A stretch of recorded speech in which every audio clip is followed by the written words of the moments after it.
Darker Berus served as High Warden of the Blood Angels Legion during the Great Crusade and Horus Heresy. Appointed as a member of the Reclusiam of the Ninth Legion following the Council of Nicaea, the Conclave deeming librarians too dangerous to be left unchecked required close scrutiny by a new order of Astartes.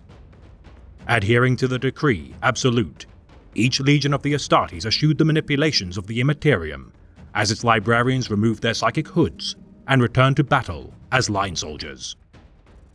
Replicating the acolytes of the Wordbearers legionaries assigned to reintegrate the librarians into the rank and file, each legion founded their own chaplain corps, led in turn by a High Chaplain.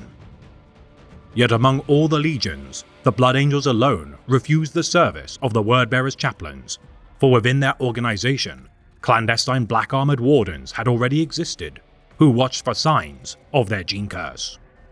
Once primarily serving as lawkeepers, counselors, and mentors to their junior peers, the veteran wardens of the Blood Angels now assumed the duty of watching for breaches of the Emperor's decree. Monitoring his brethren for signs of corruption, Darker Berus stood by the side of his Primarch Sanguinius as a personal advisor and strengthened the devotion of his brethren during their times of emotional turmoil. Present during the campaign of Cygnus, Berus believed the occurrences of demonic ambushes to be nothing more than psychological manipulations caused by chemicals or mind control methodology.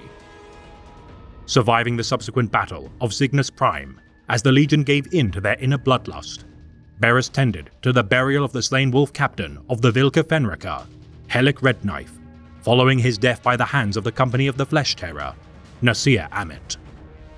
His fate unknown, all that can be hoped is that following his Primarch's demise, perhaps the High Warden found new purpose in reviving the broken spirit of the Blood Angels during their darkest hour.